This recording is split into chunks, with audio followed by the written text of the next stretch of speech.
இந்த சட்டமே பார்த்தீங்கன்னா முழுக்க முழுக்க இஸ்லாமிய மக்களுக்கு எதிரானது, அவங்களுடைய நம்பிக்கைகளுக்கு எதிரானதாக இருக்கிறதும், அவர்களுடைய ஒரு இன்ஸ்டிடியூஷனை வந்து நீங்கள் கொலாப்ஸ் பண்ணுறது மாதிரியான ஒரு சில நடவடிக்கைகளும் விளக்கங்களும் நீங்கள் வந்து உட்கொண்டதாக இந்த சட்டத்தை உருவாக்குறதுனால தான் நாங்கள் அதை எதிர்க்கிறோம், கடுமையாக எதிர்க்கிறோம். கண்டிப்பாக அந்த சட்டத்தை நடைமுறைப்படுத்தாத அளவுக்கும் இதில் மாற்றங்கள் கொண்டு வர அளவுக்கும் கூட நாங்கள் இதை எதிர்ப்போம். கண்டிப்பாக இந்தியாவிலேயே பார்த்தீங்கன்னா 3வது இராணுவத்துக்கு அப்புறம் ரயில்வேக்கு அப்புறம் 3வது பெரிய நிலத்தை உடைய இந்த நெரேஷன் இருக்குல்ல, இதை ஏன் பண்ணுறீங்க? இதை ஏன் பண்ணுறாங்க? இப்போ நீ எல்லாரும் அவங்க சொல்லக்கூடிய டோனே இதுதான். இது என்ன டோன் இது? இல்லை, ஏன்னா அவ்வளோ இருக்க சொத்தை நிர்மாணிக்கணும்ல.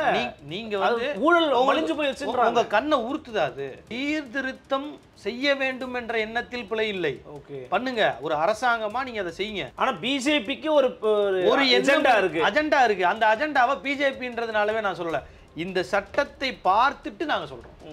5 இயர்ஸ் பிராக்டிஸ் முஸ்லீமா பிராக்டிஸ் பண்ணினா தான் இடம் கொடுக்க முடியும்னு சொல்லும்போது என்ன வந்துருது, நீ முஸ்லீம்னாலே 5 இயர்ஸ் நீ பிராக்டிஸ் பண்ணணும், அப்பதான் நீ முஸ்லீம்ன்ற டெஃபினிஷன் இன்டைரக்டா கொண்டு வரீங்க. ஒருத்தர் மதம் மாறினா உடனடியாக இஸ்லாமியரா கருதப்பட மாட்டாது. நீ வந்து 5 வருஷம் நீ முஸ்லீமா பிராக்டிஸ் பண்ணு, அப்பதான் நான் உன்னை முஸ்லீம். இது இன்டைரக்ட் டெஃபினிஷனா தோணுது இல்ல? ஓகே, இவங்க எல்லாரும் பேசுறவங்க எல்லாருமே ஈவன் முஸ்லீம்ஸ் ஆர்கனைசேஷன்ஸ் என்ன பண்றாங்கன்னா, ஒன்லி இந்த 2 மெம்பர்ஸ் அந்த ப்ரொவிஷன் கிளாஸை மட்டும்தான் பேசிக்கிட்டே இருக்காங்க. ப்ரொவிஷன் கிளாஸ்னு ஒன்று இருக்கு, அதுல கம்பல்சரி 2 பேர் முஸ்லீமா இருக்கணும்னு போட்டிருக்காங்க இல்லையா? அதை மட்டுமே 2 பேர் இல்ல 6 பேர் நான் முஸ்லீம் இருக்கலாம் இதுல. இது எப்படி ஏத்துக்க முடியும்? அதாவது உங்களுடைய வக்ஃப் சட்ட திருத்தங்கள் எங்கள் தமிழகத்தில் அமலாகாது, எக்ஸெப்ஷன் கேள்வி. அதை கொடுக்க முடியுமா? அந்த மாதிரி கொடுக்க முடியும். நீங்க வக்ஃப் போர்டுக்கான ஒரு புது சட்டத்தை இயற்றுங்க.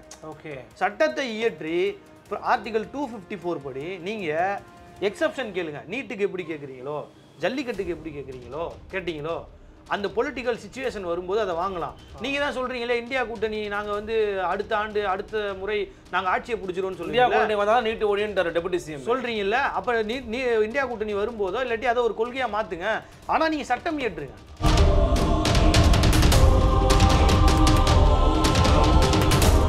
Nimati Property Management. Contact 7667008999. அன்னை பர்னிச்சர்ஸ், அன்னை திருமண சீர்வரிசை பொருட்கள், டிவி, ஃபிரிட்ஜ், வாஷிங் மெஷின் உள்ளிட்ட 200க்கும் மேற்பட்ட பொருட்கள் அடங்கிய திருமண சீர்வரிசை ரூபாய் 99,000 மட்டுமே. தமிழகம் முழுவதும் இலவச டோர் டெலிவரி. தொடர்புக்கு 7550014440 9345044044. ஃபோர்த் ஸ்டேட் தமிழ் நேயர்களுக்கு அருள்மொழிவர்மனின் அன்பார்ந்த வணக்கங்கள். இது உங்கள் ஃபோர்த் ஸ்டேட் தமிழ் வழங்கும் பெருதினும் பெருதுகள் நிகழ்ச்சி. இன்றைக்கு நம்ம நடந்திருக்கிறார் வழக்கறிஞர் நாம் தமிழர் கட்சியிலிருந்து மரியாதைக்குரிய தோழர் திரு கார்த்திக் ராஜா அவர்கள். வணக்கம்.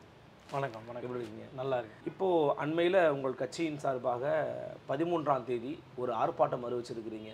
வக்ஃப் இந்த சட்ட திருத்தம் அப்படிங்கிறது அமலாகி இருக்கிறது. 2 இடத்துலையுமே வந்து நிறைவேற்றியாச்சு, மாநிலங்களும் நிறைவேற்றியாச்சு, மக்களும் நிறைவேற்றியாச்சு, சட்டமாக இருக்கிறது. ஆனாலும் இதை ரொம்ப கடுமையாக எதிர்க்கிறோம். தமிழ்நாட்டில் இருக்கக்கூடிய பெரும்பாலான கட்சிகள் பிஜேபி தவிர்த்து எல்லாருமே வந்து இது இருக்கிறாங்க. நீங்களும் எதிர்க்கிறீங்க. எல்லாரும் எதிர்க்கிறீங்களா? இல்லை உண்மையிலேயே இதில் மக்களுக்கு, குறிப்பாக இஸ்லாமிய சகோதரர்களுக்கு ஒரு பிரச்சனை இருக்குது, இது ரொம்ப தவறானது அப்படின்றீங்களா? எதற்காக எதிர்க்கிறீங்க அடிப்படையில்? முதல்ல கட்சி நாம் தமிழர் கட்சியும் அண்ணன் சீமானையும் தொடர்ந்து கவனிக்கிறாள்னா, நாம் தமிழர் கட்சி எப்போதும் மற்றவங்க செய்கிறாங்கன்றதுக்காக நம்ம எந்த இதையும் செய்கிறது கிடையாது. நம்ம அதே மாதிரி கடமைக்குன்னு ஒரு விஷயத்தை நம்ம செய்கிறது கிடையாது. அந்த அடிப்படையில் இந்த வக்ஃப் அமெண்ட்மெண்ட், வக்ஃப் போர்டுக்கு ஆன அந்த சட்ட திருத்தமுமே பார்த்தீங்கன்னா 2025 இந்த சட்டமே பார்த்தீங்கன்னா முழுக்க இஸ்லாமிய மக்களுக்கு எதிரானது, அவங்களுடைய நம்பிக்கைகளுக்கு எதிரானதாக இருக்கிறதும், அவர்களுடைய ஒரு இன்ஸ்டிடியூஷனை வந்து நீங்கள் கொலாப்ஸ் பண்ணுறது மாதிரியான ஒரு சில நடவடிக்கைகளும் விளக்கங்களும் நீங்கள் வந்து உட்கொண்டதாக இந்த சட்டத்தை உருவாக்குறதுனால தான் நாங்கள் அதை எதிர்க்கிறோம், கடுமையாக எதிர்க்கிறோம். கண்டிப்பாக அந்த சட்டத்தை நடைமுறைப்படுத்தாத அளவுக்கும் இதில் மாற்றங்கள் கொண்டு வர அளவுக்கும் கூட நாங்கள் இதை எதிர்ப்போம். கண்டிப்பாக இந்தியா முழுக்க பார்த்தீங்கன்னா சொத்துகள் யாராருக்கெல்லாம் அதிகமாக இருக்குது அப்படிங்கிற பட்டியல் எடுத்து பார்த்தோம் அப்படின்னா இந்திய இராணுவம் இருக்குது, இந்திய ரயில்வே துறை இருக்குது. அதற்கு அடுத்த பட்டியலில் இருக்கக்கூடிய முக்கியமான இடம் வந்து பார்த்திங்கன்னா வக்ஃப் சொத்துக்கள் தான் இருக்குது. இந்தியா முழுக்க இருக்கக்கூடிய இவ்வளவு சொத்துக்களை நிர்மாணிப்பதில் வந்து பல்வேறு விதமான ஊழல் முறைகேடுகள், நிர்வாக குளறுபடிகள் தொடர்ச்சியாக நடந்துக்கிட்டு இருக்கு. அப்போ ஒரு அரசு, உண்மையிலே ஒரு அரசு என்ன நினைக்குதுன்னா, இப்போ சரி பண்ணணும், இந்த நிர்வாக குளறுபடிகளை வந்து தீர்க்கணும் அப்படிங்கிறதுக்கான ஒரு முயற்சியாக இதை பார்க்குறாங்க. பிஜேபி மட்டும் இதை அமெண்ட்மெண்ட்டை வந்து கொண்டு வரல. இதுக்கு முன்னாடியே காங்கிரஸ் அரசில் கூட பல முறை அமெண்ட்மெண்ட்டை கொண்டு வந்திருக்கிறாங்க. இதை மட்டும் குறிப்பா பிஜேபி கொண்டு வந்து எதிர்க்கணும் அப்படின்றத எதிர்க்கிறீங்களா? அப்படி என்ன கூறுகள் இருக்கு, எதிர்ப்பதற்கான கூறுகள் என்னென்ன இருக்கு? முதல் கூறு வந்து நீங்க கேட்ட கேள்வியிலே இருப்பாரு. இந்தியாவிலேயே பார்த்தீங்கன்னா 3வது இராணுவத்துக்கு அப்புறம் ரயில்வேக்கு அப்புறம் 3வது பெரிய நிலத்தை உடைய இந்த நெரேஷன் இருக்குல்ல, இதை ஏன் பண்றீங்க? இதை ஏன் பண்றாங்க? இப்போ நீ எல்லாரும் அவங்க சொல்லக்கூடிய டோனே இதுதான். இது என்ன டோன் இது? இல்ல, ஏன்னா அவ்வளவு இருக்க சொத்துல நிர்மாணிக்கணும்ல. நீங்க வந்து ஊழல் ஒளிஞ்சு போயிடுச்சுன்றாங்க. உங்க கண்ணை உறுத்துதா அது? இப்போ உங்களுடைய அந்த இவங்களுடைய பாரதிய ஜனதா கட்சியினுடைய அந்த ஒரு நெரேஷன்லயே நமக்கு வெளிப்படையா என்ன தெரியுதுன்னா, உங்களுக்கு வந்து கண்ணை உறுத்துது. இஸ்லாமிய மக்கள்கிட்ட இல்லாட்டி அவங்க சம்மந்தப்பட்ட ஒரு இதில் இவ்வளவு பெரிய இடம் இருக்கா? இது எப்படி இருக்கு? முதல் உங்களுடைய பார்வையே தவறானதா இருக்கு. பாரதிய ஜனதா கட்சியினுடைய அந்த பார்வையே தப்பு, இந்த நெரேஷனே தப்பு. இருந்தா இருக்கட்டும், உங்களுக்கு என்ன பிரச்சனை? சீர்திருத்தங்கள் கொண்டு வரீங்களா? இப்போ எங்களுடைய கேள்வியோ எங்களுடைய எதிர்ப்போ சீர்திருத்தம் கொண்டு வரணுன்ற அந்த எண்ணத்தின் மீது கிடையாது. உங்களுடைய சீர்திருத்தம் எவ்வாறா இருக்கு, எதை நோக்கி இருக்கு, எப்படி நீங்க சீர்திருத்துறீங்க, யார் மூலமா சீர்திருத்துறீங்க, எதை சீர்திருத்துறீங்க, ஓகே அப்படிங்கிறத எங்களோட கேள்வி. அதை நோக்கி தான் எங்களுடைய எதிர்ப்பு இருக்கு. இவ்வளோ பெரிய நிலங்கள் இருக்கா? இருக்கு. அது வந்து முறைகேடாக பயன்படுத்துகிறாங்க, அதில் சிக்கல்கள் இருக்கா? இருக்கு. எது நான் சொல்லலை. இது வரைக்கும் 9000க்கு மேலான வழக்குகள், அதில் வந்து டிஸ்பியூட்ஸ் வந்து போர்டுலேயே பெண்டிங்கில் இருக்குது, நீதிமன்றங்களில் பெண்டிங்கில் இருக்குது, ட்ரிபியூனல்ஸில் பெண்டிங்கில் இருக்குது. இதை போட்டதெல்லாம் யார்?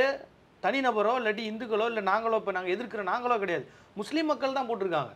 அப்போ இதில் சிக்கல்கள் இருக்கா? இருக்குது. ஹெச்ஆர்என்சியில் சிக்கல் இருக்கா? இருக்குது. கார்ப்பரேட் நிறுவனங்கள்கிட்ட சொத்து கூஞ்சு போய் கிடக்க சிக்கல்கள் இருக்கா? இருக்கு. சீர்திருத்தங்களை எல்லா இடங்கள்லையும் நீங்கள் கொண்டுட்டு வாங்க, இங்கேயும் கொண்டுட்டு வாங்க. அந்த சீர்திருத்தம் எவ்வாறு இருக்கு? ஒன்றும் இல்லை, நீங்கள் இந்த சீர்திருத்தம் கொண்டு வரீங்க. ஏன் நாங்கள் சந்தேகப்படுறோம், ஏன் நாங்கள் இதை எதிர்க்கிறோம்னா, ஏன் இதுக்கு உள்நோக்கம் கற்பிக்கிறோம்னா, எண்ணத்தில் பிழை இல்லைன்றீங்க. எண்ணத்தில் பிழை இருக்கு. எண்ணத்தில் பிழை இருக்கு. எண்ணத்தில் பிழை இருக்கு. சீர்திருத்தம் செய்ய வேண்டும் என்ற எண்ணத்தில் பிழை இல்லை. ஓகே, பண்ணுங்க. ஒரு அரசாங்கமா நீங்க அதை செய்யுங்க. ஆனா பிஜேபிக்கு ஒரு அஜெண்டா இருக்கு. அந்த அஜெண்டாவை பிஜேபின்றதுனாலவே நான் சொல்லல, இந்த சட்டத்தை பார்த்துட்டு நாங்க சொல்றோம். இந்த சட்டத்தோட உட்பிரிவுகளை பார்க்குறோம், அதில் நீங்கள் என்னென்ன திருத்தங்கள் கொண்டு வரீங்கன்னு பார்த்துட்டு உங்களுடைய உள்நோக்கத்தின் மீது எங்களுக்கு சந்தேகம் இல்லை. என்ன சார் அப்படி இருக்கு அதில்? இப்போ ஒன்றும் இல்லை, இந்த வக்ஃப் அமெண்ட்மெண்ட் பில் 2025 நீங்கள் என்ன பண்ணுறீங்கன்னா, அரசு ஆவணம் தான் அது, press information bureau government of இந்தியாவிலேருந்து ரிலீஸ் பண்ணது தான் அது. அதில் ஷார்ட்டாக இது எதற்காகலாம் கொண்டு வரோம், எங்களுடைய நோக்கங்கள்லாம் என்னன்றதை போட்டுருக்காங்க. அதில் ஒரு குறிப்பாக ஒரு பாயிண்ட் என்ன சொல்கிறாங்கன்னா, அப்டேட்டிங் தி டெஃபனிஷன்ஸ் ஆஃப் வக்ஃப்னு இருக்கு. வக்ஃப்ன்றதோட டெஃபனிஷனை நீங்க அப்டேட் பண்றது தான் ரிஃபார்மா? அதையும் அப்டேட் பண்றோம் சார். வக்ஃப்ன்றது என்னது? கடவுளுக்கு தானமாக வழங்கக்கூடிய நிலம். அரபிய எழுத்து. வக்ஃப்ன்றது அரபிய எழுத்து. சரி, அந்த சொல்லுடைய அர்த்தம் என்ன? என்னுடைய உரிமையை இதோடு நிறுத்திக்கிறேன், எதன் மீதாவது எனக்கு இருக்கிற உரிமையை நான் இதோடு நிறுத்திக்கிறேன்றது தான் வக்ஃப். ஓகே, அப்போ நிறுத்திக்கிறாருன்னா ஆப்வியஸாக என்னது? நான் வந்து கடவுளுக்கு கொடுக்குறேன். அதை கொடுக்கறதவே என்ன நினைக்கிறாங்க, கடவுளுக்கு கொடுக்கறதா அவங்க சொல்கிறாங்க. ஓகே, இப்போ இந்த விளக்கத்துக்கே நீங்கள் என்ன பண்ணணும், இஸ்லாமியர்களுடைய குரானையோ இல்லை அரபிக் டெஃபனிஷன்ஸையோ அவங்களோட ஆலோசனைகளையோ அதை தேடி போய் தான் நீங்கள் கண்டுபிடிக்க முடியும். இந்த ஒரு சொல்லினுடைய விளக்கத்தவே வரையறையை நீங்கள் அப்டேட் பண்ணணும்னா அந்த அதிகாரம் உங்களுக்கு இருக்கா? யார் அப்டேட் பண்ணக்கூடாதுன்னு ஏதாவது சட்டம் எதுக்கு பண்ணணும்? பண்ண வேண்டிய தேவை என்ன? ரிஃபார்ம்னா நீங்கள் வந்து வக்ஃபோட மீனிங்கை ரிஃபார்ம் பண்ண வந்திருக்கீங்களா, நடக்கிற சிக்கல்களை ரிஃபார்ம் பண்ண வந்திருக்கீங்களா, ஊழல்களையும் தவறுதலாக பயன்படுத்துறதையும் ரிஃபார்ம் பண்ண வந்திருக்கீங்களா? இதை தான் ரிஃபார்ம் பண்ண வந்திருக்கேன். அப்போ ஏன் வக்ஃபில் கை வைக்கிறீங்க? ஏன் வக்ஃபுன்னு இருந்தால் ரிஃபார்ம் பண்ண முடியாது? உங்களை தடுக்குது அது? ஏற்கனவே இருக்கிற வக்ஃபுன்ற பேர் அதோட வரையறை பேரே சார் மாற்றிருக்கிறாங்க. இப்போது ஏங்க உங்களுடைய நோக்கத்தை தான் நான் சொல்கிறேன். ஆமாம், பேரை மாற்றிருக்காங்களா? வக்ஃபோட பேர் என்ன மாதிரி இருக்கு? அதாவது அந்த சட்டத்தில் வக்ஃபு அந்த ஆக்டில் வந்து வக்ஃபுங்கிற வேர்டுக்கு பதிலாக இனிமே unified Waqf management empowerment efficiency and development மாற்றிருக்காங்க. நான் என்ன கேட்குறேன், உங்களுடைய நோக்கம் அப்டேட்டிங் தி டெஃபனிஷன்ஸ் ஆஃப் வக்ஃப்னு வச்சுட்டு இந்த பேரை மாற்றுறீங்கன்னா நான் சந்தேகம் தான் படுவேன். சரி, நான் அதை தான் நான் சொல்கிறேன். இது ரிஃபார்ம், அந்த சிக்கல்களுக்கான ரிஃபார்மாக தெரியல. இது ஒன்று. ஓகே, நான் என்ன சொல்கிறேன்னா, இப்போ நீங்கள் அரசியலமைப்பு சட்டத்தை படிச்சிங்கன்னா என்ன சொல்லுவாங்க, பிரியாம்பிள் என்னவோ பிரியாம்பிளை படிச்சுட்டு அதன் மூலமாக தான் நீங்கள் உள்ளே படிக்கணும். ஒவ்வொரு ஆர்டிகிள் 300 நீங்கள் போய் எடுத்து நீங்கள் விளக்கம் தேடினீங்கனாலும் பிரியாம்பிளை டெஃபினிஷனாக வச்சு தான் நீங்கள் இதுக்கான விளக்கத்தை தேட முடியும். அது மாதிரி சரத்துகள் ஒன்றும் நீங்கள் இந்த அடிப்படையில் தான் நீங்கள் இந்த சட்டத்தையே புரிஞ்சுக்க முடியும். மேராக நீங்கள் பாட்டுக்கு வெறுமனே இது வந்து ஒரு ரெஃபர்மேட்டிவ் ஆக்ஷன் எடுத்துக்கூடாது. ரெஃபர்மேட்டிவ் ஆக்ஷன் யார் எடுக்கணுமோ அவங்க எடுக்கட்டும். இது மதம் சம்மந்தப்பட்டது. இப்போ ஒரு ரெவன்யூ டிபார்ட்மெண்ட்டில் ரிஃபார்ம் கொண்டு வர போகிறீங்களா, போலீஸ் டிபார்ட்மெண்ட்டில் ரிஃபார்மேஷன் கொண்டு வர போகிறீங்களா, ஒரு ஃபினான்ஸ் இன்ஸ்டிடியூஷன்ஸில் ரிஃபார்ம் கொண்டு வர போகிறீங்களா, தாராளமாக அரசாங்கம் எதை வேணாலும் செய்யலாம். அதுக்கு கூட எக்ஸ்பர்ட்ஸோட ஒப்பீனியன், எக்ஸ்பர்ட்ஸோட இதுதான் இருந்து தான் பண்ணுறீங்க. ஆனால் ஒரு தியாலஜி, ஒரு மதம் சார்ந்த ரிலீஜியஸ் சம்மந்தப்பட்ட ஒரு இன்ஸ்டிடியூஷனில் நீங்கள் ரிஃபார்ம் கொண்டு வர போகும்போது நீங்கள் ஒரு அரசாங்கம் எப்படி நீங்கள் அதில் தலையிடுவீங்க? நீங்கள் ரெகுலேட்டரி பாடியாக இருக்கிற வரைக்கும் பிரச்சனை இல்லை. நீங்கள் ரெகுலேட்டரி பாடியாக இருங்க, பிரச்சனையே கிடையாது. ரெகுலேஷன் எடுத்துக்க கூடாது. அதான் சொல்ல வரேன், ரெகுலேட்டரி எடுத்துக்க முடியல. பிகாஸ் அதோட ப்ரொவிஷன்ஸ் பாருங்க. ஓகே, நீங்கள் வந்து முத அதோட மீனிங்கை மாற்றுறதுலேயே எங்களுக்கு மிகப்பெரிய சந்தேகம் வருது. அடுத்து நீங்கள் என்ன பண்ணுறீங்கன்னா, வக்ஃபு போர்டுக்கு ஒரு தனி நபர் சொத்தை கொடுக்கலாம்.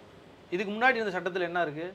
முஸ்லீம்ஸும் கொடுக்கலாம், முஸ்லீம் அல்லாத யார் வேணாலும் வக்ஃபு போர்டு நான் முஸ்லிம்ஸும் கொடுக்கலாம். ஒரு நிலத்தை வந்து வக்ஃபா கொடுக்கலாம், நான் முஸ்லீம்ஸும் கொடுக்கலாம். ஆனால் நீங்கள் என்ன பண்ணியிருக்கீங்க, நான் முஸ்லீம்ஸ் வந்து வக்ஃபுக்கு கொடுக்க முடியாதுன்னு ஒரு சூழலை கொண்டு வரீங்க இந்த ஆக்டில்.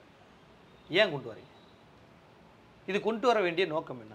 இல்லை போலியாக யாரும் பண்ணிடக்கூடாது கொண்டு வராங்களோ என்ன சார்? நீங்கள் என் இடத்த, இது மதச்சார்பன்மை மற்ற நாடா இல்லையா? அது மதசார்பற்ற நாடு தான், செக்குலர் கண்ட்ரிங்க. செக்குலர் கண்ட்ரி தானே. ஆமாம். நான் யாருக்கு வேணாலும் இடம் கொடுப்பேங்க. நான் என் ஊரில் இருக்கேன், நான் என் ஊரில் ஒரு பெரிய மனுஷனாக இருக்கலாம், இல்லை ஒரு சாதாரண ஆளாக இருக்கலாம். நான் குரானை படிக்கலாம், எனக்கு அது பிடிக்கலாம். நான் ஆனால் ப்ராக்டிஸ் பண்ணாமல் இருக்கலாம். நான் ஒரு செக்குலர், எல்லாம் நான் பைபிளையும் படிப்பேன், குரானையும் படிப்பேன், பகவத்கீதையும் படிப்பேன். இல்லை நான் நாத்தியவாதியாக கூட இருப்பேன், எதையுமே நம்பாமல் கூட இருப்பேன். ஆனால் நான் வந்து அங்கே இருக்கிற கஷ்டப்படுற ஒரு தர்காவுக்கோ ஒரு மசூதிக்கோ என்னுடைய நிலத்தை நான் வந்து வக்ஃபா கொடுக்கணும்னு விருப்பப்படுறேன். ஏன் என்னை தடுக்கிறீங்க? இதில் என்ன சிக்கல் வந்துச்சு சொல்லுங்கள்? முறைகேடு இதில் என்ன வந்துச்சு? என்னுடைய இடம், எனக்கு பாத்தியப்பட்ட இடத்த நான் ஒரு வக்ஃபுக்கு கொடுக்குறேன். இப்போ இவங்க என்ன சொல்கிறாங்க புதிய சட்டத்தில்? நீ 5 வருஷம் மினிமம் முஸ்லீமாக ப்ராக்டிஸ் பண்ணியிருந்தா மட்டும்தான் நீ வந்து வக்ஃபா ஒரு இடத்த கொடுக்க முடியுன்றாங்களே. ஓகே, இப்போ இன்டைரக்டாக நீங்கள் என்ன பண்ணுறீங்கன்னா, யார் முஸ்லீம்ன்ற டெஃபினிஷனையும் சொல்கிறீங்களே. இப்போ நான் ஒரு நான் முஸ்லீம் சார், நான் வந்து வக்ஃபுக்கு இப்போ நல்லா கொடுக்க முடியாது, இப்போ நான் கொடுக்க முடியாது. அது போக இன்டைரக்டாக என்ன பண்ணுறீங்க, 5 இயர்ஸ் ப்ராக்டிஸ் முஸ்லீமாக ப்ராக்டிஸ் பண்ணினா தான் இடம் கொடுக்க முடியும்னு சொல்லும்போது என்ன வந்துடுது, நீ முஸ்லீம்னாலே 5 இயர்ஸ் நீ ப்ராக்டிஸ் பண்ணணும், அப்போ தான் நீ முஸ்லீம்ன்ற டெஃபினிஷன் இன்டைரக்டாக கொண்டு வரீங்க. ஒருத்தர் மதம் மாறினா உடனடியாக இஸ்லாமியராக கருதப்பட மாட்டாது. நீ வந்து 5 வருஷம் நீ முஸ்லீமாக ப்ராக்டிஸ் பண்ணு, அப்போ தான் நான் உன்னை முஸ்லீம். இது இன்டைரக்ட் டெஃபினிஷனாக தோணுதில்ல? ஓகே, சரி, அது மட்டுமா? நீங்கள் இப்போ HRNC தமிழ்நாட்டில் இருக்குது. ஆமாம், இந்து சமய நலத்துறை இருக்குது. HRNCயில் ஒரு நான் ஹிந்துவை ஆஃபீஸர் ஆக்க முடியுமா? ஆஃபீஸராக மாற்ற முடியாது, எல்லாமே இந்துக்களாக தான் இருக்கணும். அதான் வந்து அடிப்படை ரூலே அதுதான். சரி, வக்ஃபு போர்டு, வக்ஃபு கவுன்சில்னு இருக்குது, 2 இருக்குது. இது 2லையுமே நீங்கள் இப்போ என்ன பண்ணி வச்சுருக்கீங்க, நான் முஸ்லீம்ஸை வந்து உள்ளே கொண்டு வரீங்களே. அது ஒரு டிஸ்கஷனுக்காக நடக்கிற ஒரு எக்ஸ்பர்ட்ஸோட கண்டென்ட் தானே சார். HRNCயில் ஏன் வந்து கொண்டு வர முடியல சார்? அதிகாரிகள் வேற சார், இது எக்ஸ்பர்ட்ஸ் தானே. இவங்க நிர்வகிக்கிற போர்டு, இங்கே அரசாங்கம் நிர்வகிக்குது, அங்கே போர்டு நிர்வகிக்குது. ஓகே, இதுவும் சட்டப்படி நிர்வகிக்கிற ஒரு போர்டு தான், இதுவும் சட்டப்படி நிர்வகிக்கிற போர்டு தான், இதுவும் ஸ்டாச்சுட்டரி பாடி தான். ஓகே, அப்போ இதில் மட்டும் ஏன் கொண்டு வரீங்க? இப்போ என்னன்னா இதில் வந்து பெரிய டேஞ்சர் என்னன்னா, இப்போ எல்லாரும் என்ன சொல்லிட்டு இருக்காங்கன்னா, 2 நான் முஸ்லீம்ஸை வந்து கொண்டு வந்துட்டாங்கன்னு சொல்கிறாங்க. ஆக்ட் அப்படி சொல்லலை. ஆக்ட் என்ன சொல்லுது? ஆக்ட் என்ன சொல்லுதுன்னா, நீங்கள் வந்து இங்கே வந்து நிறைய பேர் அதை பார்க்காமலே பேசிகிட்டு இருக்காங்க. இதில் என்ன சொல்கிறாங்கன்னா, கவுன்சில்லையும் சரி, ஏற்கனவே இருந்த ஆக்ட் படி கவுன்சில்லையும் சரி, போர்டுலையும் சரி என்ன பண்ணலான்னா, சேர்பர்சனாக வந்து என்ன யாரை கொண்டு வரலான்னா, யூனியன் மினிஸ்டர் இன்சார்ஜ் ஆஃப் வக்ஃபு. ஓகே, அவர் வந்து முஸ்லீமாகவும் இருக்கலாம், நான் முஸ்லீமாகவும் இருக்கலாம். யூனியன் மினிஸ்டர் வக்ஃபுக்கு யார் இருக்காங்களோ, இன்சார்ஜாக இருக்காங்களோ, அவங்க வந்து சேர்பர்சன். ஓகே, அவங்கள தவிர்த்துட்டு என்ன பண்ணுறாங்கன்னா, மெம்பர்ஸில் வரும்போது ABCDEFG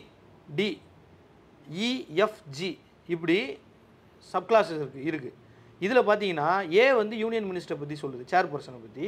பியில் வந்து மெம்பர்ஸ் ஆஃப் பார்லிமெண்ட்டை பற்றி சொல்லுது.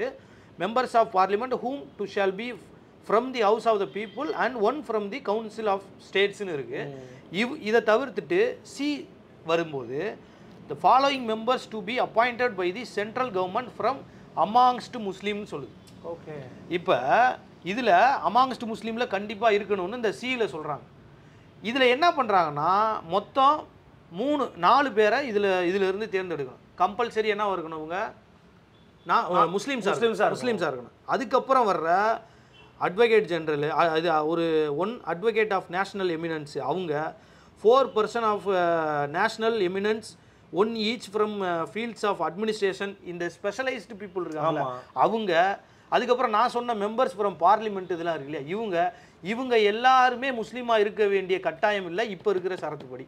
ஓகே. ஆனால் அவங்க எண்ணிக்கை மொத்தமாக 6 பேர். ஓகே, மொத்தமாக 6 பேர் வராங்க. இப்போ நீங்கள் இந்த 6 பேரில் இப்போ இருக்கிற சட்டப்படி பார்த்தீங்கன்னா என்ன இருக்கும்னா, இவங்க எல்லாரும் பேசுகிறவங்க எல்லாருமே ஈவன் முஸ்லீம்ஸ் ஆர்கனைசேஷன்ஸ் என்ன பண்ணுறாங்கன்னா ஒன்லி இந்த 2 members அந்த ப்ரொவிஷன் கிளாஸை மட்டும்தான் பேசிக்கிட்டே இருக்காங்க. ப்ரொவிஷன் கிளாஸ்னு ஒன்று இருக்குது, அதில் கம்பல்சரி 2 பேர் முஸ்லீமாக இருக்கணும்னு போட்டிருக்காங்க இல்லையா, அதை மட்டுமே 2 பேர் இல்லை 6 பேர் நான் முஸ்லீம் இருக்கலாம் இதில். சரி, இது எப்படி ஏற்றுக்க முடியும்? இப்போ நீங்கள் முஸ்லீம்ஸ்க்கு டெஃபினிஷன்ஸ் சொல்லுவீங்க, 6 பேர் முஸ்லீமா நான் இல்லாதவங்களும் இருப்பாங்கன்னு சொல்கிறீங்க. அப்புறம் என்ன பண்ணுறீங்கன்னா மாவட்ட கலெக்டர்கிட்ட கொண்டு போய் நீங்கள் அதிகாரத்தை கொடுக்குறீங்க. என்ன தப்பு சார் அதில்? இப்போ மாவட்ட ஆட்சியர் அதிகாரம் கொடுத்தா அவர் ஒரு மாவட்டத்திலே நிர்வகிக்கக்கூடிய ஒரு முக்கியமான பொறுப்பில் இருக்கிறார், அவர் தான் முதன்மை அதிகாரி மாவட்டத்துக்கு.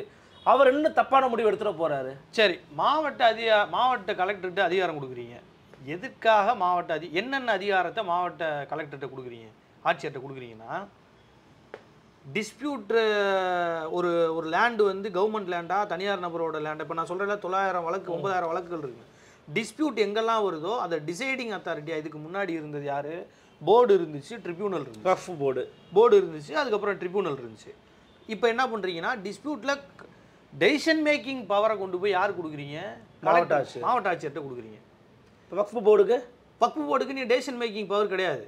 இப்போ டெசிஷன் மேக்கிங் இப்போ ஒன்றும் இல்லை சார், தமிழ்நாடு மாதிரியான ஸ்டேட்டில் வந்து நீங்கள் உங்களுக்கு தெரியும், தமிழ்நாடு சில ஸ்டேட்ஸ் வந்து முஸ்லீம்களுக்கு ஆதரவாக இருக்குன்னு சொல்லுவாங்க, இருக்க மாட்டாங்க.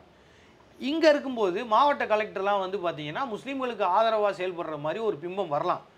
இப்போ உத்தரப்பிரதேசம் மாதிரியான மாநிலங்கள்லையோ, இல்லை பிஜேபி இன்னைக்கு ஆளக்கூடிய மாநிலங்கள்லையோ, இல்லை ரொம்ப மைனாரிட்டியாக முஸ்லீம்ஸ் இருக்கக்கூடிய மாநிலங்கள்லையோ ஒரு டிஸ்ட்ரிக்ட் கலெக்டர் இருக்காருன்னு வச்சுக்கோங்க, 2 விதமான டிஸ்பியூட்ஸ் வரும். தனிநபர் ஒரு இடத்த வந்து என் இடத்த வக்ஃபு வந்து அவங்களுக்கு மாறுதலாக எடுத்துக்கிட்டாங்கன்ற டிஸ்பியூட் வரும். இன்னொன்று அரசு இடத்த வக்ஃபு போர்டு வந்து மாற்றிருச்சு அப்படின்ற டிஸ்பியூட் வரும். இங்கே மாவட்ட கலெக்டர் என்ன முடிவு எடுப்பார்?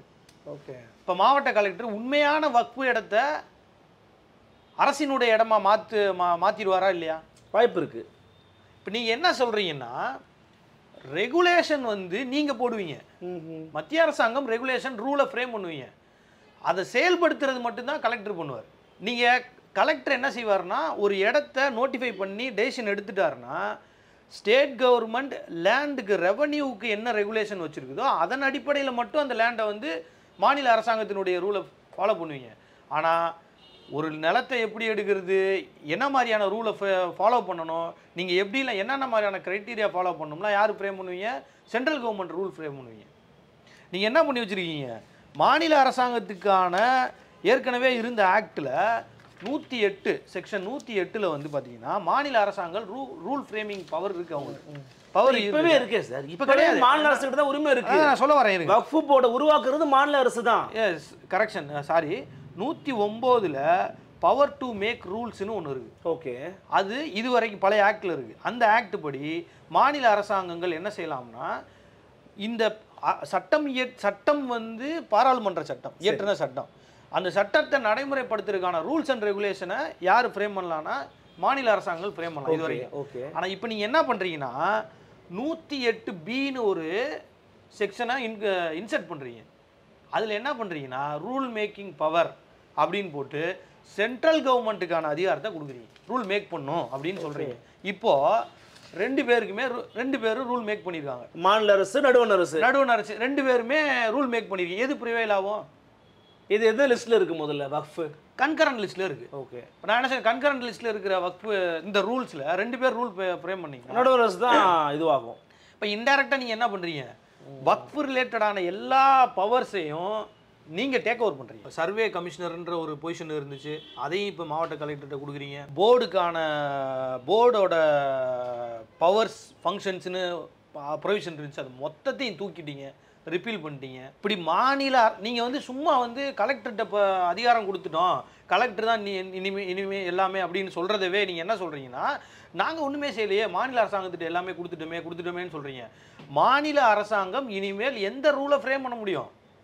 நீங்கள் சட்டமும் உங்களோட சட்டம், ரூல்ஸும் நீங்கள் ரூல் போட்டுருவீங்க. இப்போ கலெக்டர் எந்த ரூலை ஃபாலோ பண்ணுவாங்க? Correct sir. ஒரு இப்போ தமிழ்நாட்டில் இப்போ சென்னையிலையோ இல்லை திருவள்ளூர்லையோ ஒரு கலெக்டர் இருக்காரு சார். அந்த கலெக்டரு முதலமைச்சரை மீறி மாநிலத்தில் ஆளுகிற கட்சியை மீறி முடிவு எடுத்துட போகிறாரு. அப்போ தமிழ்நாட்டில் திமுக சொல்கிறது இன்றைக்கி செய்ய போகிறது மாவட்ட ஆட்சியர் தானே. அப்போ எப்படி அங்கே உங்களுக்கு இஸ்லாமியர்களுக்கு எதிராக ஒரு நிலைப்பாடு வந்துட போகுது? நேஷனல் ஹைவேஸ் அத்தாரிட்டி இருக்காங்க சார். நேஷனல் ஹைவேஸ் அத்தாரிட்டிக்கு ஆஃபீஸர்ஸ் இருக்காங்க சார். ஓகே. இப்போ சென்ட்ரல் கவர்மெண்ட் ஸ்கீம்ஸ் இங்கே வருது சார். ஆமாம். அது நடைமுறைப்படுத்துறது யார் சார்? கலெக்டர்ஸ் தான் சார் நடைமுறைப்படுத்துவாங்க. இப்போ அவங்க எதை சார் ஃபாலோ பண்ணுவாங்க சார்? சட்டம் கலெக்டர் வந்து மாநில அரசாங்கத்துக்கு கீழே வேலை செய்கிறவர், அவ்வளோதான். அந்த கேடரில் இருக்கார், ஸ்டேட் கேடரில் இருக்கார். ஆனால் அவர் சட்டத்தை தான் நடைமுறைப்படுத்த முடியும். ஓகே. உதாரணத்துக்கு என்ன சட்டம், எந்த சட்டத்தை ஃபாலோ பண்ணணும்னு அவருக்கு விதி இருக்குதோ அந்த சட்டத்தை தான் அவர் ஃபாலோ பண்ணணும். சென்ட்ரல் ஆக்டை இம்ப்ளிமெண்ட் பண்ணணும் அப்படின்னா சென்ட்ரல் ஆக்ட் என்ன சொல்லியிருக்கோ அதை தான் ஃபாலோ பண்ணுவார். சென்ட்ரல் ரூலை இம்ப்ளிமெண்ட் பண்ணணும்னா சென்ட்ரல் ரூல் என்ன இருக்குதோ அதை தான் அவர் இது பண்ணுவார்.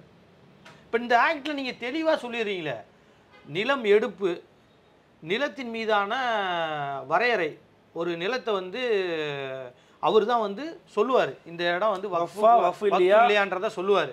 இதுக்கு மேலே நீதிமன்றம் இருக்குன்னு நீங்கள் சொல்கிறீங்க. நீதிமன்றம் எல்லாத்துக்குமே நீதிமன்றம் இருக்கும். நீங்கள் நீதிமன்றத்திலே ஒரு சேஞ்சை கொண்டு வந்துருக்கீங்க.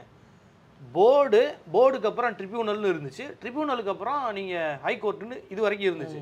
பட் ட்ரிபியூனலில் ஒன்ஸ் அது வந்து ஃபிக்ஸ் ஆகிடுச்சுன்னா ட்ரிபியூனல் என்ன செய்யலாம்னா இம்ப்ளிமெண்ட் பண்ணலாம். எக்ஸிக்யூஷனுக்கு சிவில் கோர்ட்டுக்கு போகலாம், அதை எக்ஸிக்யூட் பண்ண அதோட ஆர்டரை போகலாம். ஆனால் இப்போ நீங்கள் என்ன பண்ணிடுறீங்கன்னா அதை எல்லாத்தையும் எடுத்துகிட்டு ட்ரிபியூனலுக்கு அப்புறம் ஹைகோர்ட்டை அப்பலேட் அத்தாரிட்டியாக மாற்றிட்டீங்க. அப்போ அப்பலேட் அத்தாரிட்டியாக மாற்றின உடனே நீ என்னென்னா ட்ரிபியூனலில் டெசிஷன் வந்துட்டாலே நீங்கள் என்ன பண்ண முடியாது, எக்ஸிக்யூஷனுக்கு போகிறது கஷ்டம். வித்தின் 90 டேஸில் நீங்கள் அப்பீலுக்கு ஈஸியாக போயிடலாம் ஹைகோர்ட்டுக்கு. அப்போ நீங்கள் என்ன பண்ணி ட்ரிபியூனலோட பவர்ஸையும் நீங்கள் குறைக்கிறீங்க. அப்போ நீங்கள் ஒட்டு மொத்தமாக நிலத்தை, இப்போ ஒன்றும் இல்லை சார், நான் வந்து முக்கியமான பாயிண்ட் என்ன, இந்த யூசர்ன்றதோட டெஃபினிஷனை இவங்க மாற்றிருக்காங்க. இப்போ அதில் ஒரு இதை கொண்டு வந்திருக்காங்க, சேஞ்சஸ் கொண்டு வந்திருக்காங்க. பொதுவாக யூசர்னா டெஃபினிஷன் என்ன? யூசர்னா என்னென்னா, இப்போ நான் வந்து ஒரு நிலத்தை யூஸ் பண்ணிகிட்டு இருக்கேன், எனக்கு வந்து டாக்குமெண்ட் கிடையாது, நான் ஒரு 40-50 வருஷமாக அந்த இடத்த வந்து நான் வந்து பயன்படுத்திகிட்டு இருக்கேன். இன்னும் சொல்லப்போனால் இப்போ முக்கியமாக அது வந்து இப்போ ஒரு ஜமீன்தார் இருக்காருன்னு வச்சுக்கோங்க. இப்போ திருச்செந்தூரில் ஒரு இஷ்யூ வந்துச்சுல தோழர், நீங்கள் அதை பார்த்துருப்பீங்க. ஆமாம். திருச்செந்தூர் விவகாரத்திலேயே தமிழ்நாட்டில் இருக்கக்கூடிய அந்த பகுதியில் மாவட்ட ஆட்சியர் தான் முடிவெடுத்தாருங்க அப்படின்னு எஸ்டிபிஐ கட்சி, வெல்ஃபேர் கட்சி போன்றவர்களாம் குற்றச்சாட்டை வைக்கிறாங்க. இவங்க தான் முடிவெடுத்துருக்குறாங்க பார்த்தீங்களா. அப்போ பிஜேபி பண்ணுறதுக்கு முன்னாடியே திமுக பண்ணிருச்சுங்கிறாங்க. அந்த இஷ்யூவோட உண்மைத்தன்மை என்ன, அதை இதோட பொருத்தி சொல்ல முடியுமா? இப்போ அதுதான் இந்த இப்போ யூசருக்கு சொன்னேன்னா இதை விளக்கிடலாம். ஓகே. இப்போ யூசர்னா என்னென்னா, இப்போ நான் வந்து ஒரு நிலம் என்கிட்ட இருக்குது. சரி. நான் வந்து ஒருவேளை நான் அட்லீஸ்ட் இப்போ நீங்கள் ப்ராக்டிக்கலாக பார்த்தீங்கன்னா நடைமுறையில் ஜமீன்தார்ஸு அந்த காலத்தில் இருந்த ஜமீன்தார்ஸு, அப்புறம் மிராசு, பெரிய பெரிய ஆட்கள் இருப்பாங்க, ஆங்கிலேயர்களுக்கு ஆதரவாக இருந்தவங்க, இல்லை நாயக்கர்களுக்கு ஆதரவாக இருந்தவங்க, அவங்களுக்குலாம் ஒரு தொடர்ச்சி இருக்கும். நிலங்களும் இன்னமும் சமஸ்தான இடம், அந்த இடம் இந்த இடம்னு சில இடங்களுக்கு வந்து டாக்குமெண்ட்ஸ் இருக்கும், சில இடங்களுக்கு டாக்குமெண்ட் இருக்காது. ஓகே. அதே போல் ஒரு தனி நபரை நான் என்ன பண்ணுவேன்னா, ஊரில் ஒரு புறம்போக்கு நிலம் இருக்கும், அதை நான் வந்து என்ன செய்வேன், 50-60 வருஷமாக எங்கள் தாத்தா காலத்தில் இருந்து எங்கள் அப்பா அடுத்து நான் இப்படி எல்லாரும் பயன்படுத்துறது அந்த நிலத்தை மேம்படுத்தி வச்சுருப்பாங்க. அரசாங்கத்திலேயே புறம்போக்கு நிலங்களை நான் பயன்படுத்தும் போது சில இது வச்சுருக்காங்க, சில நாம்ஸ் வச்சுருக்காங்க.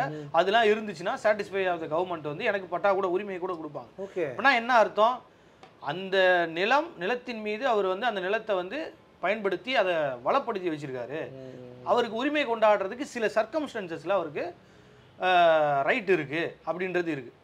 இங்கே வாங்க, இப்போ நான் ஒரு யூசர், என் நிலத்துக்கு டைட்டில் டீடு கிடையாது, ரெவன்யூ ரெக்கார்டு கிடையாது, ஆனால் நான் ஒரு 50-60 வருஷமாக அந்த நிலத்தை நான் வந்து பயன்படுத்திகிட்டே வர்றேன். இந்த இடத்த நான் வக்ஃபுக்கு கொடுக்கணும்னு ஆசைப்பட்றேன், கொடுக்க முடியுமா? கொடுக்க முடியாது. ஓகே. எனக்கு டீடு வேணும், இப்போ இருக்கிற சட்டப்படி எனக்கு டாக்குமெண்ட் வேணும்னு சொல்கிறாங்க. ஒன்று. ரெண்டாவது, 50 வருஷத்துக்கு முன்னாடி இந்த ரெகுலேஷன் யூடிஆர் வர்றதுக்கு முன்னாடி, எஸ்எல்ஆர் அவங்க அதாவது சர்வே நடக்கிறதுக்கு முன்னாடி, கவர்மெண்ட்டோட ப்ராப்பர் சர்வே நடக்கிறதுக்கு முன்னாடி டாக்குமெண்ட் இருந்திருக்குமா? இருக்காது. ஒருத்தர் யூஸ் பண்ணிட்டு இருந்தவர் இடத்துக்கு இது கவர்மெண்ட் அந்த வக்ஃபுக்கு அந்த இடத்த கொடுத்துருப்பாரு. இப்போ நீங்கள் போய் சர்வே பண்ணீங்கன்னா இப்போ இந்த இந்த இந்த ஆக்டில் உள்ள சிக்கலே தான். இந்த ஆக்டில் எல்லா இடத்துலையுமே ரெட்ரோஸ்பெக்டிவாக போகுது, பின்னாடியும் போகலாம். ஒரு டிஸ்பியூட் வரும்போது பின்னாடி போய் டெசிஷன் எடுக்கலாம். அது பின்னாடி இருந்ததையும் பாதிக்கும்.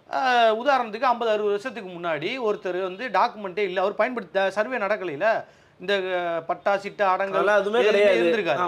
இப்போ அவர் அந்த இடத்த வக்ஃபுக்கு கொடுத்துருப்பாரு, வக்ஃபு இடமா இருக்கும். ஓகே. இப்போ ஒருத்தர் போய் டிஸ்பியூட் பண்ணுவார், அந்த இடம் என்னோட இடம், இப்போ வந்து இதை அவங்களோட இடமா மாற்றி வச்சுக்கிட்டாங்க, அதனால இந்த இடத்த வந்து எங்களுக்கு கொடுங்க, எங்களுக்கு எடுத்து கொடுங்க. அப்படி என்ன நடக்கும்? போர்டு டெசிஷன் எடுக்கும், போர்டு வந்து என்கொயரி பண்ணும். அப்போ என்ன இருக்கும், பை யூசர் வந்து அவர் அந்த இடத்த கொடுத்துருக்காங்க அப்படின்றது அவங்க கிட்ட இருக்கும். ஓகே, அவங்க அதை சொல்லுவாங்க. ஆமாம். இப்போ கலெக்டர் போகிறாரு, என்ன பண்ணுவார், கலெக்டர் ஒரு டெசிஷன் எடுக்கிறாரு. ஏங்க எந்த டாக்குமெண்ட்டுமே இல்லாமல், எந்த ஒரு ரெவன்யூ ரெக்கார்டுமே இல்லாமல் நீங்களாக ஒரு இடத்த யாரோ ஒருத்தர் கொடுத்தாரு பயன்படுத்தினாருன்னு சொல்லி எடுத்து வச்சுருக்கீங்க. எந்த ஆவணத்தின் அடிப்படையில் இது உங்களுக்கு இருக்குது, இது உங்கள் இடம் கிடையாது, இது இந்த தனிநபருக்கு இவருக்கு தான் சொந்தம்னு டிக்ளேர் பண்ணிடுவார். இல்லையே, நீங்கள் தான் சொல்கிறீங்களா அந்த காலத்தில் ஆவணங்கள் எதுவும் கிடையாது இல்லை, இதை ஏற்றுக்கணும்ல சார், அது இதில் சட்டத்தில் இல்லை. இல்லை அதுதானே இப்போ பிரச்சனை. நீங்கள் வந்து ரெஜிஸ்ட்ரேஷனில் மாற்றங்களை கொண்டு வந்தீங்க, எப்படி ஒரு இடத்த ரெஜிஸ்டர் பண்ணி கொடுக்குறதுன்றதுல. அப்போ இதன் மூலமாக இப்போ ஏற்கனவே எக்ஸிஸ்டிங்காக இருக்கிற வக்ஃப் லேண்டெல்லாம் கூட எடுத்து தனிநபர் கையில் கொடுக்கலாம். கவர்மெண்ட் லேண்டுன்னு பண்ணலாம். இப்போ கலெக்டருக்கு வந்து ப்ரொவிஷனே வந்துருச்சு. கலெக்டரில் வந்து அவர் கவர்மெண்ட் லேண்டுன்றதே டிஸ்பியூட் வரும்போது இது கவர்மெண்ட்டோட லேண்டுன்னே அவர் டிக்ளேர் பண்ணலாம்.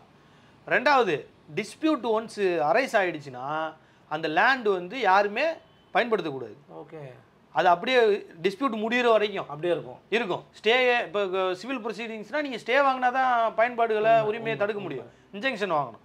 பட் இங்கே அப்படி கிடையாது. இந்த இஷ்யூஸில் வந்து ஒரு டிஸ்பியூட் வந்தாலே நிறுத்திடுவாங்க. இவர் கலெக்டர் கவர்மெண்ட்டுக்கு வந்து இது இந்த லேண்டு, இது கவர்மெண்ட் லேண்டு இல்லை தனிநபர் லேண்டுன்னு சொன்னது தான். இப்போ இதெல்லாம் என்ன, இப்போ இந்த விஷயங்களெல்லாம் பாருங்கள். இந்த அடிப்படையில் தான் திருச்செந்தூர் அந்த பிரச்சனைக்கு வாங்க. நீங்கள் என்னது, ராணி மங்கம்மா வந்து இடம் கொடுத்ததா, வக்ஃபுக்காக கொடுத்ததா வக்ஃபு போர்டு சைடு சொல்கிறாங்க. அங்கே ஒரு கிராமமே உருவாயிடுச்சு, ஒரு கோவில் இருக்குது. இது வக்ஃபு போர்ட்ஸ் இந்த பக்கம் சொல்கிறாங்க. ஒருவேளை மக்கள் அங்கே இருக்கிற மற்றவங்கெல்லாம் வந்து இல்லை இது எங்கள் இடம், வக்ஃபுக்கு சொந்தமான இடம் இல்லைன்னு சொல்லலாம். இப்போ நான் சொன்னதை எடுத்து பாருங்க. ராணி மங்கம்மா இருக்கும்போது என்ன டாக்குமெண்ட் இருந்தது? எதுவுமே இருக்காது. அப்படியே சொல்லியிருப்பாங்க இது அது என்னுடைய ஆளுகைக்கு உட்பட்ட இடம், அதுலேருந்து வர்ற வருமானங்கள் எல்லாமே வக்ஃபுக்கு போட்டோம் அப்படின்னு சொல்லியிருக்கணும். இப்போ நான் சொல்ல வர்றது என்னன்னா, இந்த டிஸ்பியூட்டை நீங்கள் எப்படி ரிசால்வ் பண்ணுறீங்க? ரொம்ப கஷ்டம். இப்போ யார் பக்கம் நின்று பண்ண போகிறீங்க? இந்த ஆக்ட் படி பார்த்தீங்கன்னா டெட் அகைன்ஸ்ட்டு முஸ்லீம்ஸுக்கு இல்லாட்டி வக்ஃபு போர்டுக்கு அகைன்ஸ்டாக நின்று நீங்கள் டிஸ்பியூட் மெக்கானிசத்தை கிரியேட் பண்ணி வச்சுருக்கீங்க. ஓகே, இப்போ நீங்கள் வந்து ஒரு டிஸ்பியூட் இருக்குது, முஸ்லீம்ஸே டிஸ்பியூட் கொண்டு வந்திருக்காங்க. பல பேர் சொல்கிறாங்க தனிநபர் என்னோட இடத்த வந்து வக்ஃபு வந்து அவங்க இடமாக்கிட்டாங்க வச்சுட்டாங்கன்னு நிறைய டிஸ்பியூட்ஸ் இருக்குது. இதை ரிசால்வ் பண்ணுறதுக்கு, ரிஃபார்ம் பண்ணுறதுக்கான இன்ஸ்டிடியூஷனை எந்த அடிப்படையில் நீங்கள் கொண்டு வரீங்க, யார் பக்கம் இருந்து கொண்டு வரீங்க? இது முழுக்க மத அடிப்படையிலான ஒரு விஷயம். அந்த முடிவுக்கு எப்படி வரீங்க? இது முழுக்க டெட் அகேன்ஸ்ட் முஸ்லீம்ஸாக இருக்குது, மத அடிப்படையில் தான் அணுகுறாங்கன்னு எப்படி அந்த முடிவுக்கு வரீங்க நீங்கள்? அதை தான் நான் சொல்கிறேன். வக்ஃபோட டெஃபினிஷனை நீங்கள் மாற்றுறேன்னு அங்கேருந்து ஆரம்பிக்கிறீங்க, டெசிஷன் மேக்கிங்கில் தலையிடுறீங்க. போர்டுன்றதுல நான் முஸ்லீம்ஸை கொண்டு வரீங்க, கவுன்சிலில் நான் முஸ்லீம்ஸை 6 பேர் வரைக்கும் கொண்டு வரலான்றதை கொண்டு வரீங்க. ஜி வக்ஃபுன்றது என்ன பிரதர்? இல்லை, ஆனால் எல்லாம் அதிகாரங்கள் எல்லாமே வந்து மாநில அரசுக்கு தான் இருக்குது, அவங்க தான் பண்ண போகிறாங்க அப்படின்னு திரும்ப சொல்கிறாங்க. அது பொய் சார். நான் தான் சொல்கிறேன்ல சார், நீங்கள் 109ல் நீங்கள் என்ன பண்ணியிருக்கீங்கன்னா 109ல் திருத்தங்கள் கொண்டு வரீங்க. 109 தான் என்ன சொல்லுதுன்னா, மாநில அரசாங்கங்கள் ரூல் ஃப்ரேம் பண்ணிக்கலான்னு சொல்லுது சார். 2 பாயிண்டில் தான் அவங்க மாநில அரசாங்கத்துக்கு இது அதிகாரம் இருக்குதுன்னு சொல்கிறாங்க. ஒன்று, பழைய ஆக்டில் உள்ள 109ல் ரூல் ஃப்ரேமிங், இந்த ஆக்டை நடைமுறைப்படுத்துறதுக்கான ரூல்ஸ் அண்ட் ரெகுலேஷன்ஸை ஸ்டேட் கவர்மெண்ட் வந்து உருவாக்கிக்கலான்றது சொல்கிறாங்க. ரெண்டாவது, மாவட்ட கலெக்டரை அதிகாரி அந்த பர்சனாக கொண்டு வர்றதை அதை அப்பாயின்ட் பண்ணுறது, அதை டெசிக்னேட் பண்ணுறது வந்து யாருன்னா ஸ்டேட் கவர்மெண்ட்டு. இந்த 2 பாயிண்ட்டை வச்சு தான் இவங்க ஸ்டேட் கவர்மெண்ட்டுக்கு அதிகாரம் இருக்குதுன்னு சொல்கிறாங்க. ரெண்டுலேயுமே பிரச்சனை இருக்கே. இப்போ 2ல் எப்படி பிரச்சனை இருக்குன்னா, 108B ஒன்று கொண்டு வரீங்க, இன்செர்ட் பண்ணுறீங்க. அதில் என்ன சொல்கிறீங்கன்னா, சென்ட்ரல் கவர்மெண்ட் வந்து இனிமே ரூல் ஃப்ரேம் பண்ணிக்கிற அதிகாரம் அவங்களுக்கு வருது, எதுலாம் நாங்கள் ரூல் ஃப்ரேம் பண்ணுவோம் அப்படின்னு கொண்டு வரீங்க. அப்படின்னா என்ன அர்த்தம்? நீங்கள் சென்ட்ரல் கவர்மெண்ட் வந்து இந்த ஆக்டை நடைமுறைப்படுத்துறதுக்கான ரூலை ஃப்ரேம் பண்ண போறீங்கன்னு அர்த்தம். ரூலை ஃப்ரேம் பண்ணிட்டீங்க, உங்களுக்கு ஒரு ரூல் வந்துருச்சு, rules and regulations from central government வந்துருச்சுன்னா, ஒரு கெசட்டில் வந்துருச்சுன்னா, இப்போ எதை மாவட்ட கலெக்டர் வந்து ஃபாலோ பண்ணுவார்? அப்போ நீங்கள் எல்லா இடத்துலையுமே உங்களுடைய அதிகாரம் மேலோங்கி வருது.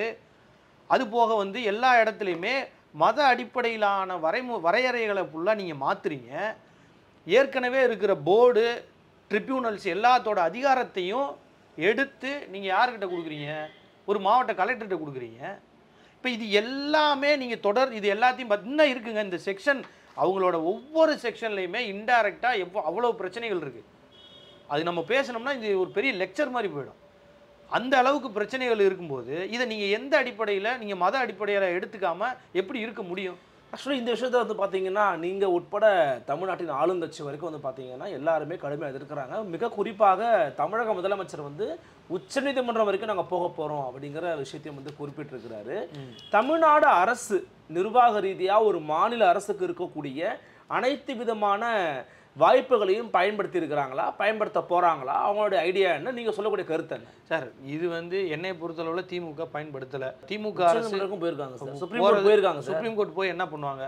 அவங்க வந்து இந்த ஆக்ட் வந்து பார்லிமெண்ட் ஆக்ட், சரிங்களா? பார்லிமெண்ட் நடந்திருக்கு சார், போயிருக்காங்க. இல்லையா? அதான் இந்த சட்டம் இப்போ கூட நீட்டுக்கு என்ன பொறுத்தளவு நீட்டில் என்ன நடந்துச்சு?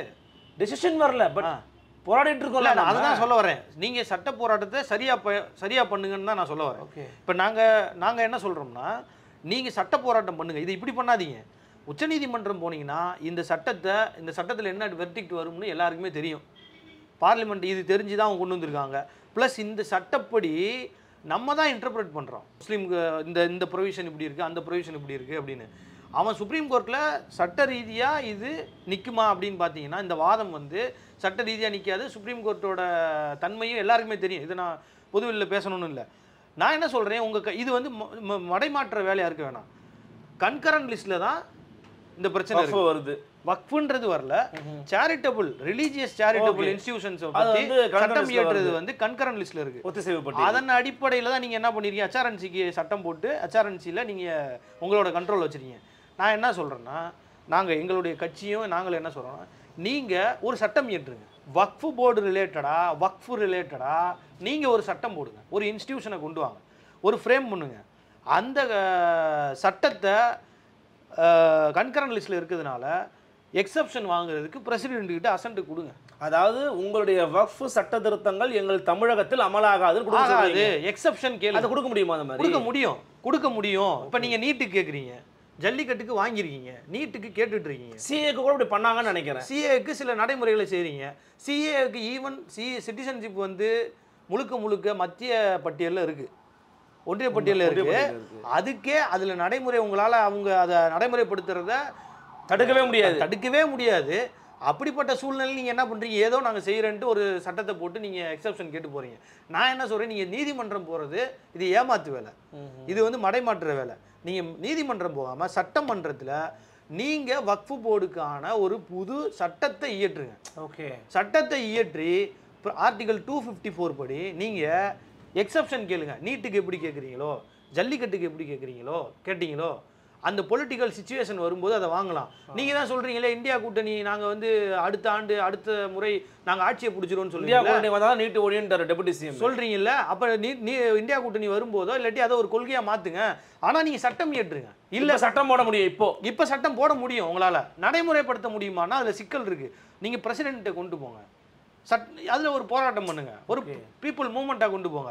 இதை மற்ற முஸ்லீம் மெஜாரிட்டியாக இருக்கக்கூடிய இல்லாட்டினா ஆளுகையில் இருக்கக்கூடிய ஸ்டேட்ஸும் இதை பண்ணட்டும். இப்போ நீட்டுக்கு நம்ம மட்டும் தானே கேரளாவில் வந்து பார்த்தீங்கன்னா அமலுக்கே பண்ண போகிறோன்னு பினராயி விஜயன் அறிவிச்சதா ஒரு செய்தி வந்துகிட்டு இருக்கு. வக்ஃபு போர்டு சட்டம் அது பண்ண தான் செய்வாங்க. அது நடைமுறையில் அவங்க அதுக்கு அங்கே அதான் இப்போ மைனாரிட்டின்னு டிஃபைன் பண்ணும்போது எந்தெந்த ஸ்டேட் மைனாரிட்டி முஸ்லீம்ஸ் எந்தெந்த ஸ்டேட்டில் இருக்காங்கன்றதுலேயே டிஃப்ரென்ஸ் இருக்கும். ஒரு ஸ்டேட்டில் மெஜாரிட்டியாக இருப்பாங்க, இன்னொரு ஸ்டேட்டில் மைனாரிட்டியாக இருப்பாங்க. சில இடத்துல பொலிட்டிக்கலாக வைப்ரண்ட்டாக இருப்பாங்க, சில இடத்துல பொலிட்டிக்கல் வைப்ரண்ட்டாக இருக்க மாட்டாங்க. அப்போ கேரளாவோட சிச்சுவேஷன் அப்படி இருக்கலாம். தமிழ்நாட்டில் நீங்கள் செய்ய வேண்டிய வேலை என்னவாக இருக்கலாம்னா, நீங்கள் ஒரு சட்டம் இயற்றி அதுக்கு எக்ஸப்ஷன் வாங்குறதுக்கு நீங்கள் முயற்சி பண்ணலாம். வெறுமனே நீங்கள் வந்து நீதிமன்றம் போகிறோன்னு சொல்கிறதோ ஏமாற்று வேலையாக இருக்கும், ஏமாற்று வேலையாக போயிடும். நீங்கள் அதை செய்யாதீங்க. எங்களுடைய கட்சி தெளிவாக இருக்கிறோம். இந்த சட்டம் வந்து முஸ்லீம்களுக்கு எதிரானது. இதில் இருக்கக்கூடிய பல ப்ரொவிஷன்ஸ், நிலத்தை வகைப்படுத்துறதுலேருந்து, டிஸ்பியூட் ரிசால்வ் பண்ணுறதுலேருந்து, கலெக்டருக்கு நீங்கள் அதிகாரத்தை கொடுத்ததுலேருந்து, 6 நான் முஸ்லீம்ஸ், 2 நான் முஸ்லீம்ஸ் இல்லை, 6 நான் முஸ்லீம்ஸை உள்ளே கொண்டு வர்றதுக்கான ப்ரொவிஷன்ஸ்லேருந்து, வக்ஃபோட டெஃபனிஷன்ஸை நீங்கள் மாற்றினதுலேருந்து, ஏகப்பட்ட விஷயங்கள் நீங்கள் வந்து சர்வே பண்ணுறதுல ஆரம்பித்து பல விஷயங்களில் வந்து, அது போக வந்து நீங்கள் வக்ஃபில் வந்து நீங்கள் ஒரு ஒரு ஒரு ஒரு ஒரு தர்கா இருக்குது அப்படின்னா, மசூதி இருக்குன்னா, அந்த மசூதியில் அதை நிர்வகிக்கக்கூடிய முத்தவாளிங்கிற அந்த நபரை வந்து நீங்கள் 6 மாதம் டைம் ஃபிக்ஸ் பண்ணி இருக்கிற எல்லா வக்ஃபு டேட்டாஸையும் வந்து டேட்டா பேஸ் இது ஆன்லைனில் ஏற்ற சொல்கிறீங்க. ஓகே, இது எப்படி முடியும்? சாத்தியப்படும்? இது சாத்தியமே படாது. இல்லைன்னா இம்ப்ரெஷன்மெண்ட்டு நீங்கள் கொடுக்குறேன்றீங்க. இது எப்படி 6 மாதத்தில் நீங்கள் வந்து டேட்டா பேஸில் ஏற்ற முடியும்? இல்லை, அது ஒரு நிர்வாக சரிபார்த்தலுக்காக தானே பண்ண முயற்சி.